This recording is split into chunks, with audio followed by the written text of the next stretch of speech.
we said that there had pre-existed smaller collections. There was a collection of Psalms of David. There was a collection of Psalms of Korah. There was a collection of Hallel Psalms. There was a collection of Psalms of Ascent that were done in pilgrimage up to Jerusalem. These smaller collections were eventually combined together to form the Book of Psalms in its entirety as we have it today. Some of the earliest Psalms in the Book of Psalms go all the way back to 1000. Some of the latest were probably written around 300. So the Book of Psalms came into existence over 700 years. Smaller collections were created, accumulated. Eventually, they were all combined. Same thing happens with the Book of Proverbs. Some of the Proverbs in the Book of Proverbs probably go back to 1000, if not earlier.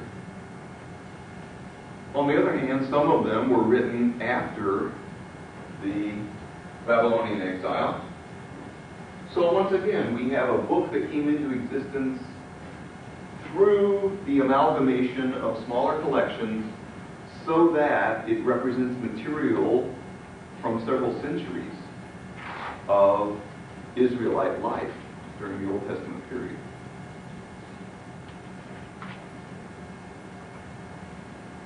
How do we know that there were pre-existing collections? Well, how do I know? The Bible tells me so. Take a look at the Book of Proverbs, if you would, if you brought your Bible tonight.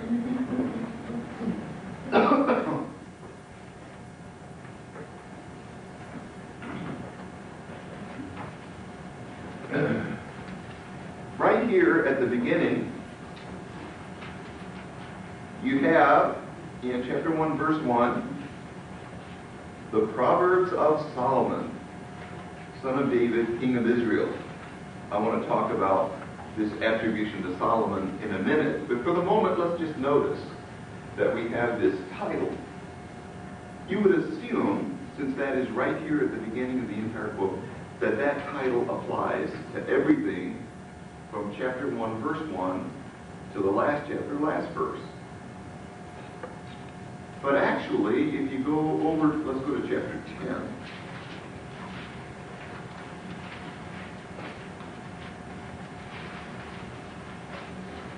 You discover another title. Does it say Proverbs of Solomon there? Why would it say Proverbs of Solomon there if it's already given us the title for the entire book? That suggests that maybe that first title referred to chapters 1 through 9. And now we have a title here which is going to refer to whatever follows from 10 on. Now take a look at chapter 22:17.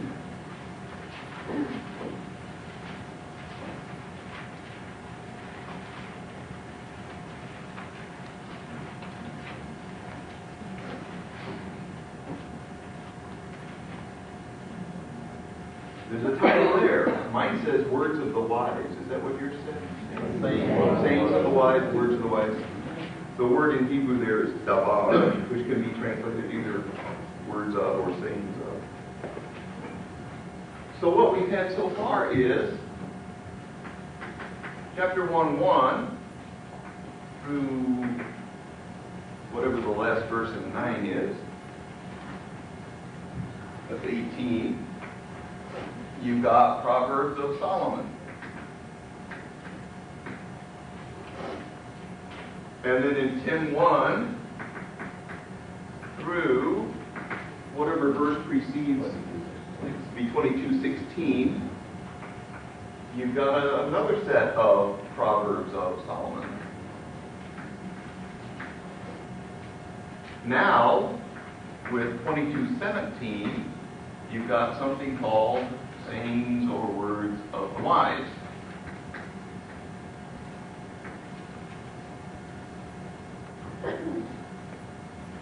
Next title I noticed was 24:23.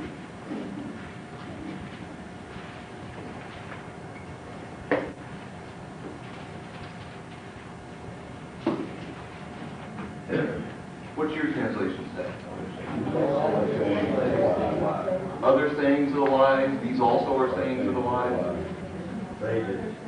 Sages, wise sages. The Greek word there is chokma, which simply means, chokmim, which means wise persons. Sages, same thing. Why put that there if we've already said that we're doing words of the wise? This suggests that this is a title demarcating some separate collection that was appended to the earlier one. What verse was that again?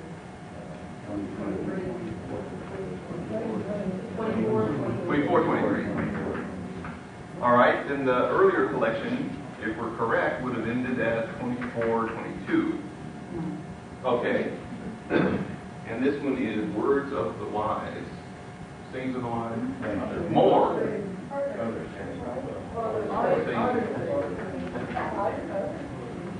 Does it say more or other?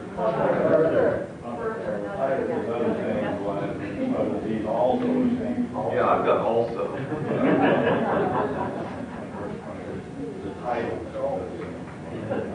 Whatever. Okay, now chat. Let's see here. 25:1. You already saw it, huh?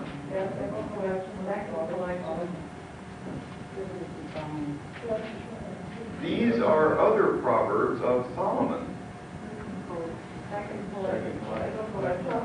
No, you're saying second collection? Yeah. That's added by the modern editors. That's not part of the original. That's not part of the original Hebrew text. But if you look at chapter 25, verse 1, you get what the original Hebrew says, which is. So once again, we have that title. Proverbs of Saul. But this time, there's more to the title. What does it go ahead and say?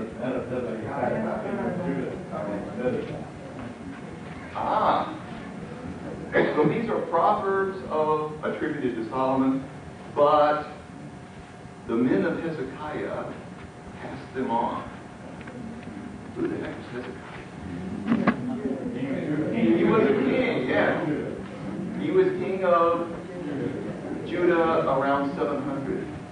In fact, if you read through the books of 1st and 2nd Kings, where each of the kings is treated in turn as to how good or bad he was, David and Solomon are way up there. They were excellent kings. Then you had a bunch of worse kings. And then once you get to Hezekiah, he's almost as good as David and Solomon. He's considered one of the great ones. After him, everything kind of declined. Then you get Josiah, who's well-liked, and then you get the Babylonian exile. So he's one of the 4 best kings that the Israelites ever had. At any rate, if these are Proverbs of Solomon that were transmitted by the men of Hezekiah, one would assume that that would mean scribes, guys who knew how to read and write, if they transmitted the Proverbs. Then these must date from prior to 700, wouldn't you think? Since Hezekiah existed in 700. Suggests that they're pre-exilic. All right, now that would mean that the preceding collection would end at 34. How far does this collection extend? 49, 30. Sorry. Oh, hold on now. We're not there yet. Yeah, oh yeah, verse 30. Chapter 30. That's exactly where we're at. You're right.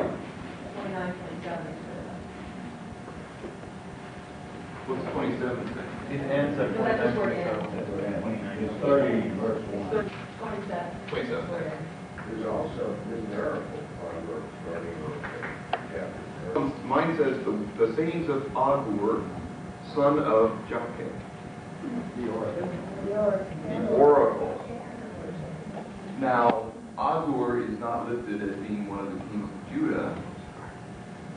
Truth of the matter is, we have no idea who he was.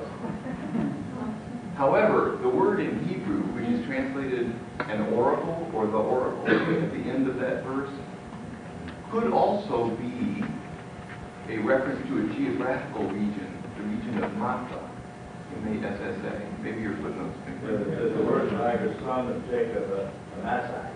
See? Now your translation decides to translate it. Now, if that translation is correct, if instead of the word oracle, this is the word Massa, referring to the kingdom of Massa, then Agur would not be an Israelite. And these sayings of his that follow in verse 2, 3, and 4 are going to be wisdom proverbs from some other country that somebody thought ought to be incorporated into this collection. At any rate, 31, chapter 30, verse 1 is sayings of Agur, whoever he was, possibly an Israelite or possibly of some other country called Massa. Trouble is, we're not quite sure exactly where his sayings end. They definitely go through verse 4, because all of those sayings through verse 4 are very similar. When you get to 5, however, you get sayings that are rather different from 1 through 4. And then when you get over to, what is it, verse 15, is that where the numerical starts? 7 they start the numerical? Oh yeah, okay, there we are. All right. So we don't know whether to include 5 and 6 with 1 through 4, or whether somebody just inserted a couple extra there. But for simplicity's sake, oops, let's stick them in so we don't have them hanging out. Presume that they were said by Agur. That means that starting with verse 7, we have what are called numerical proverbs. The numerical proverbs should go through the end of chapter 30, which is verse 33. And then in chapter 31,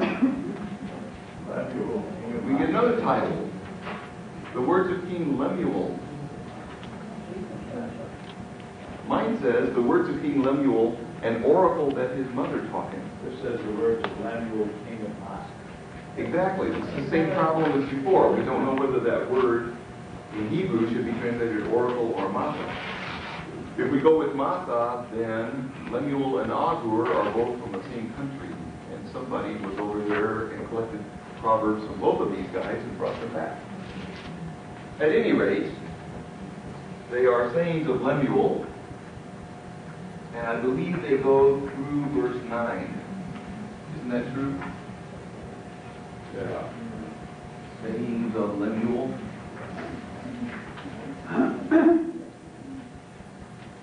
That his mama taught him.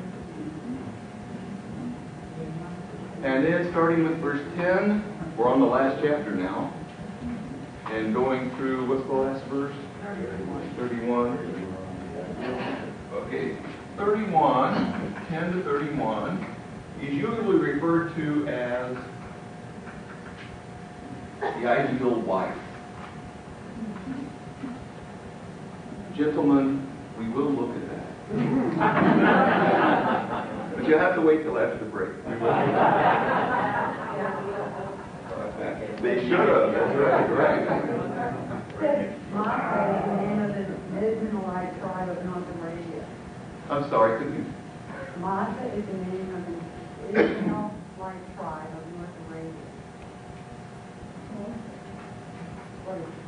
Okay. What are they doing in North Credited Arabia? with the wisdom of Eden. That's odd, because that's not one of the normal 12 tribes. I'll have to investigate that. I don't know why they told that. What Bible are you using? Jerusalem Bible. Okay, well, their footnotes are excellent. In the New American Bible, it Yeah, you got says, something? from Massa in northern Arabia. But yours doesn't say that they were Israelites. No.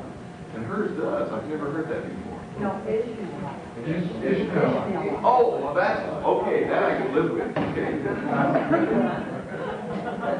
How So we had a 13th tribe there. Okay, that makes sense. Okay, good. So this is Arab wisdom. Yeah. It also is listed in Genesis 25, Genesis 25:14 among the different tribes of descendants of Ishmael. There we go. Good. So the Arab. The word may not be intended as a placement, it might signify an article, a house. Exactly. Okay, well there we got it. There's the structure of the book of Proverbs. And this is how we know that the book of Proverbs must have grown over time. Some collection, maybe these numerical proverbs, wound up being collected off in some area, up in the tribe of Naphtali, perhaps. Another set, this poem here on the ideal wife, was created off in some other community, maybe among the Benjaminites. Eventually, they were brought together. A couple of other collections were added to them. Several collections that are attributed to Solomon are added to them. And so over time, you get this compiled large set. So you wind up with 31 chapters that we have today. Can we date any of these? Only very roughly. We do have this hint. We have the name Solomon. And in fact, the book as a whole is sometimes called the Proverbs of Solomon. But I think you have to be kind of careful with that. It was typical of ancient thinking, not just Israelites, but most of the ancient world, that some ancestor would become associated with a certain task. In China, some ancient ancestor gets associated with making swords. And consequently, all of the swords that were made prior to 500 years ago are said to have been made by him, even though there's too many swords for any one guy to have made, working 13 hours a day for 100 years. But they all get attributed to the same guy. This is a kind of simplification that occurs. Same thing happens in literature. David became associated with Psalms. Why was he associated with Psalms? Before he was king, he was a harp player, among other things. So he was associated with making of Psalms. Consequently, all 150 Psalms are attributed to David.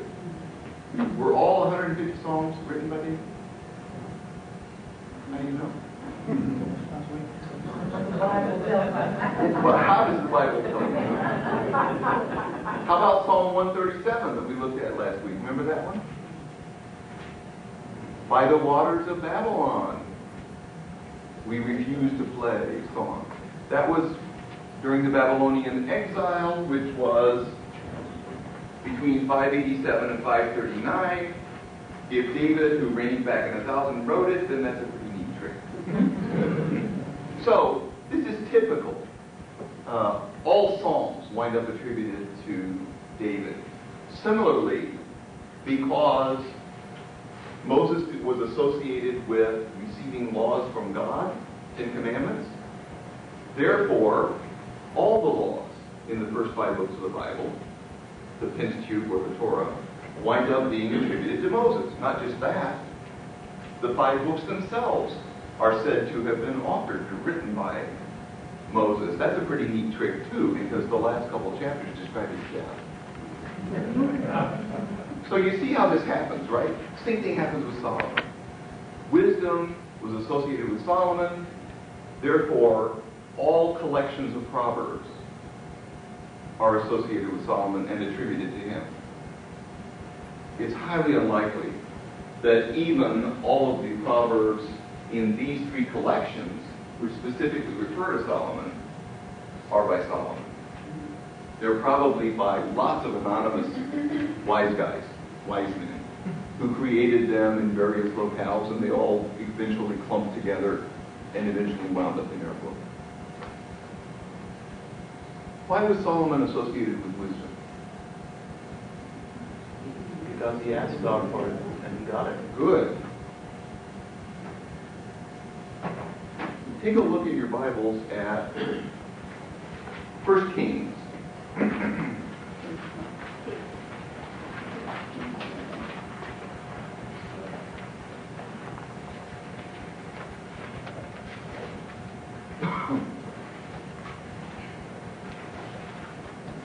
Let's go to 1 Kings chapter 3, and I'd like you to locate verse 5. 1 Kings chapter 3, verse 5.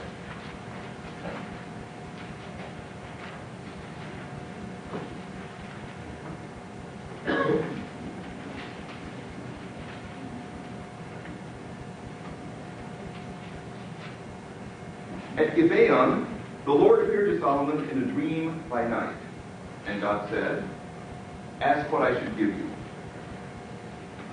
And Solomon said, "You have shown great and steadfast love to your servant my father David." Let's skip down to verse 8. "And your servant, meaning me, I am in the midst of the people whom you have chosen, a great people, so numerous they cannot be numbered or counted. Give your servant, therefore, an understanding mind to govern your people, able to discern between good and evil. For who can govern this your great people?" It pleased the Lord that Solomon had asked this.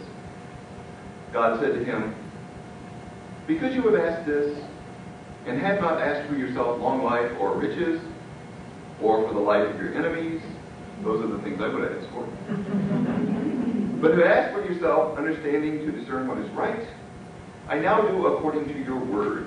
Indeed, I give you a wise and discerning mind. No one like you has been before you, and no one like you shall arise after you." So here is the statement associating Solomon with wisdom. Solomon was associated with wisdom because he asked for it. If you go to chapter 4, verse, I can't remember the exact verse here, 29, there's a summary statement about Solomon and wisdom.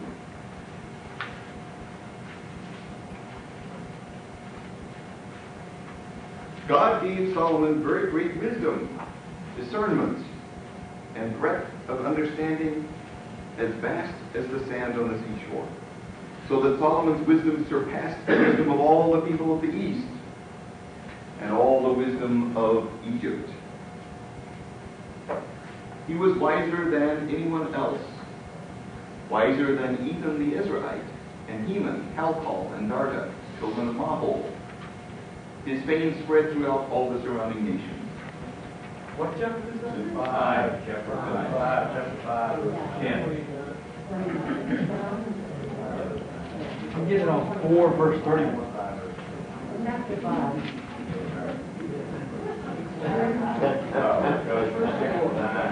No. Oh, wait. What chapter is that? If you can find the statement, God gave Solomon very great wisdom, discernment, and breadth of understanding as vast as the sand on the seashore, then raise your hand if that is in chapter 5, verse 9. What's 9? Okay, these are all the people with Catholic Bibles. If that verse is chapter 4, verse 29, then raise your hand. These are the people with Protestant Bibles. There's a difference in numbering. One comes down from the Jewish tradition, and one comes down from the Greek-speaking Jewish tradition. It's just two different ways of numbering. At any rate, the point is... Oh, you have both. I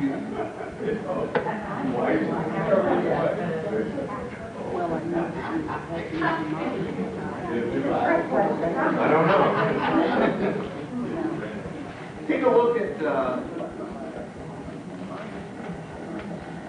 the statement about 5 verses in from where we started. There's the statement, he composed 3,000 proverbs. You see that?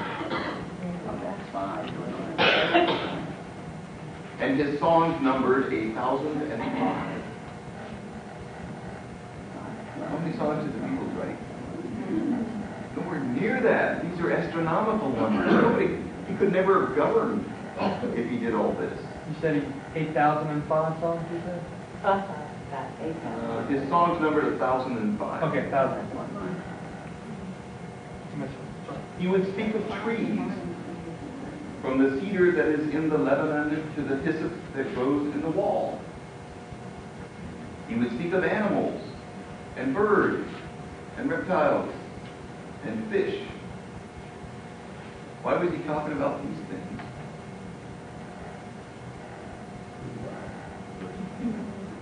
This is a reference to science. This is what scientific knowledge was like back then. Nobody knew about molecules or atoms or the kind of stuff we talk about now. Galaxies weren't discovered until the 1920s. So back then, if you were a scientist, you simply classified them. You knew the various kinds of trees. You knew the various kinds of reptiles. You knew the various kinds of fish. So this indicates that he had broad interests in knowledge. He was not just a humanist, but also a scientist. People came from all the nations to hear the wisdom of Solomon. They came from all the kings of the earth who had heard of his wisdom. My guess is that Solomon probably was an unusually intelligent individual. He probably was unusually wise. On the other hand, you have to put Solomon in perspective, historical perspective. You recall that a couple of generations prior to him, the Israelites had been living for 200 years under a system where all of the tribes were independent. And if they needed somebody to be a judge over all of them, then they would appoint somebody to be a temporary military leader. That was called a judge. So that after 200 years of judges, the Israelites decided they wanted to have a king over the entire set of tribes and become a single nation in a way that they hadn't before. So the very first king was Saul. That was around 1020 BC. And he was okay, but kind of primitive in his thinking yet. Then you get David in 1000, who takes the throne, and he not only consolidated the country and founded a new capital in a little village called Salem, later on called Jerusalem, but he also organized the Israelites into a very powerful military force so that they went out and conquered all the surrounding nations. You recall our having talked about this previously. Now, as a result of conquering all the countries around them, all of the wealth of all of those countries started pouring into the new capital of Jerusalem. So that when David died and Solomon took over, not only had Solomon been raised with a silver spoon in his mouth, best education, best tutors, probably knew how to read and write, and most kings back then didn't, but he also was reigning over a period of unparalleled prosperity. Well, what are you going to do if you're a king and you're literate and you've got lots of extra wealth laying around? You're going to support the arts. That's what people do when they're wealthy. Yeah, watch NPR or PBS, right? You'll see all this. Chances are that Solomon was a patron of wisdom. So even if he himself never wrote a proverb, he still would have wound up associated with wisdom because he was the patron of wisdom par excellence. So there's another reason why Solomon wound up associated with wisdom. I'd like to suggest one last reason why Solomon wound up associated with wisdom. Aside from probably having been wise and probably having written a few proverbs and probably having been a patron of wisdom, take a look at chapter 3, verse 1. I think we'll probably be all on the same verse this time. 1 Kings, chapter 3, verse 1. Solomon made a marriage alliance with Pharaoh, king of Egypt. He took Pharaoh's daughter and brought her into the city of David until he had finished building his own house, the palace, and the house of the Lord and the wall around Jerusalem, in other words, the temple and the incense wall. So, Solomon married the daughter of one of the two most powerful people on earth. King of Egypt, the Pharaoh, was one of the two most powerful people. King of Mesopotamia, Syria, Babylonia area, was the second most powerful person. So it's like President of the United States and Premier of Russia. You know, if you marry one of their daughters, it must be a pretty big deal. Because David had so expanded the territory of Israel, Israel had risen in everybody's estimation, and therefore Solomon is hobnobbing with the highest levels of power and class. So for him to marry the daughter of the Pharaoh and bring her back to Jerusalem to live, where she becomes the chief among his wives, suggests that he must have known something about Egyptian culture. And in fact, wisdom literature was very much flourishing over in Egypt at this time.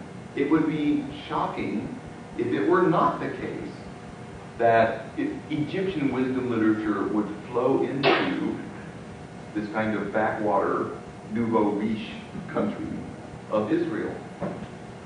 We believe that that did in fact happen.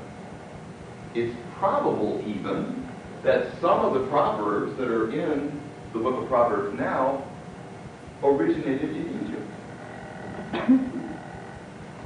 We got pretty good evidence for this. Marguerite? Could I have the handouts? Oh, bless you. Thanks. These, if I could solicit some. I'll do this thing. Oh.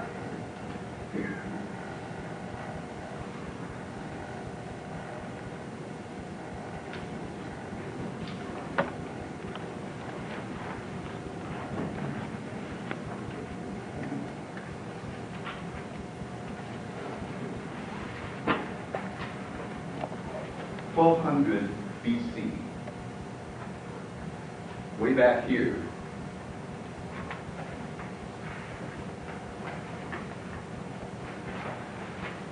He was an Egyptian, and he was a high-up Egyptian official. In fact, he was the guy who was in charge of waterways in Egypt. What's more important in Egypt than the Nile? Nothing.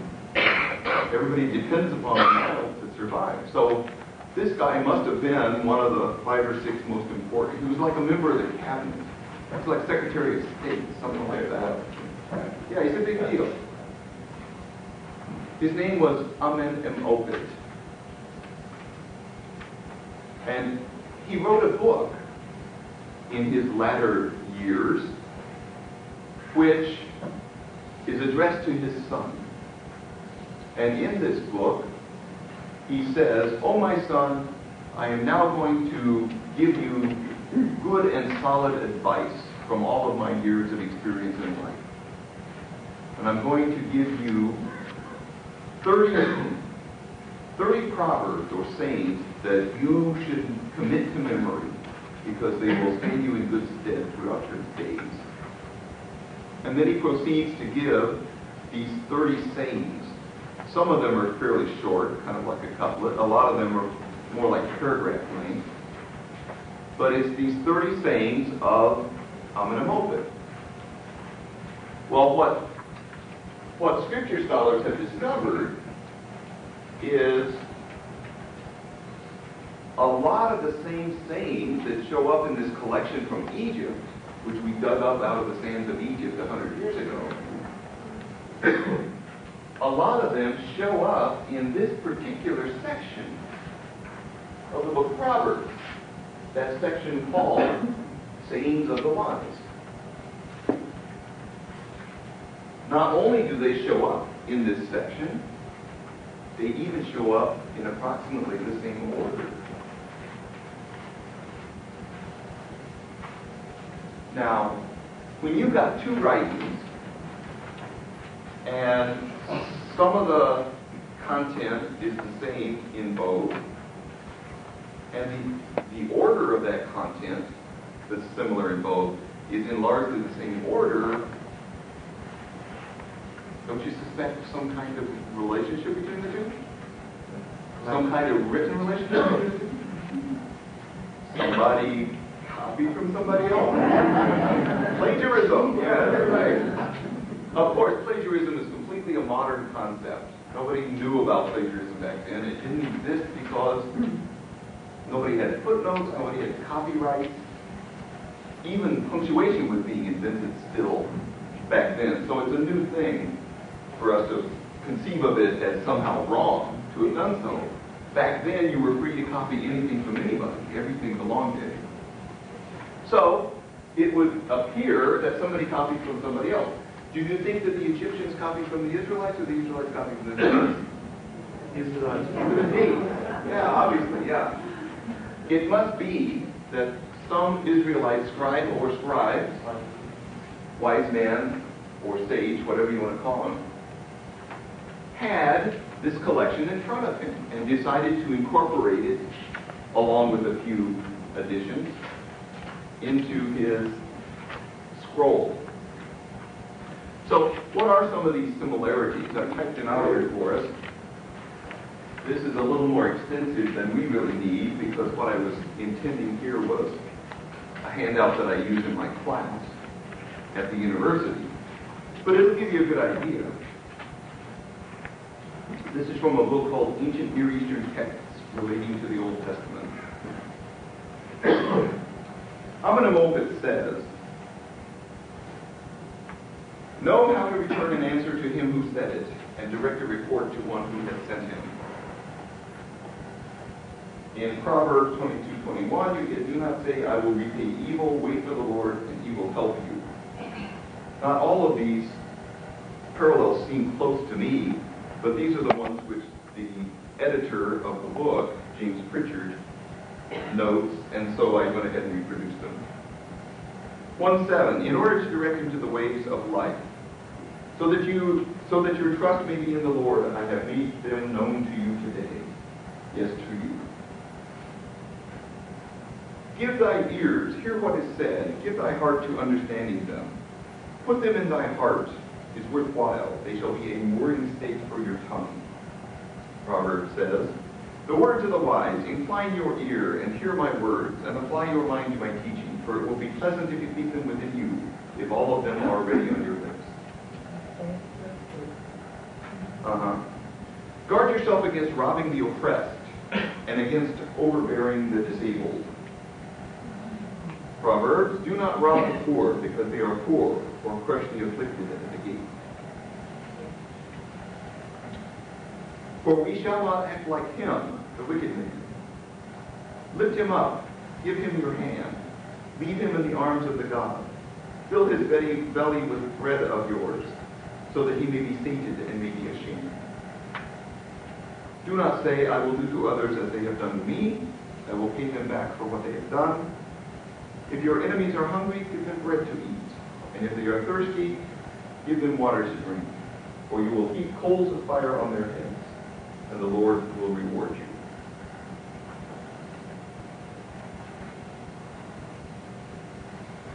Jesus quotes this proverb in the Sermon on the Mount.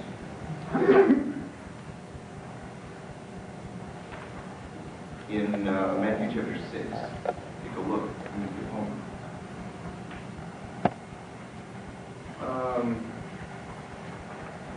Skip the next one. That's referring to Psalms. Middle of page 2. Amenemopet says, "Do not carry off the landmark at the boundaries of the arable land, nor disturb the position of the measuring cord. Be not greedy after a cubit of land, nor encroach upon the boundaries of a widow." Proverbs says, "Do not remove the ancient landmark that your ancestors set up. Do not remove an ancient landmark or encroach on the fields of orphans." Take a look at the second one from the bottom, 9, 5 to 8 in Amen Mobit. Better is poverty in the hand of the God than riches in a storehouse. Better is bread when the heart is happy than riches with sorrow. Proverbs. Better is a little with the fear of the Lord than great treasure and trouble with it. Better is a dinner of vegetables where love is than a fatted ox and hatred with it. Etc. I don't want to spend too much time on this, but as you can see, there's a fair number of similarities between the sayings in the one and the sayings in the other.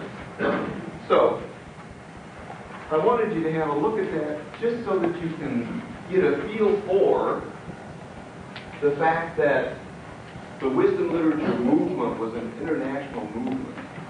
It was not something invented by the Israelites. It's something that they freely borrowed from other cultures and incorporated into their culture. However, the Israelites were strict monotheists. The other cultures weren't. So there's a certain sifting that goes on. Not all of the wisdom of other cultures can be incorporated into Israelite culture and religion without a certain amount of modification and adaptation. You can sort of see that even in what we read. There's references to the God or the gods. Those all get dropped when you enter Israelite territory. Okay, well, it's 8:30. How about we take our 10-minute break?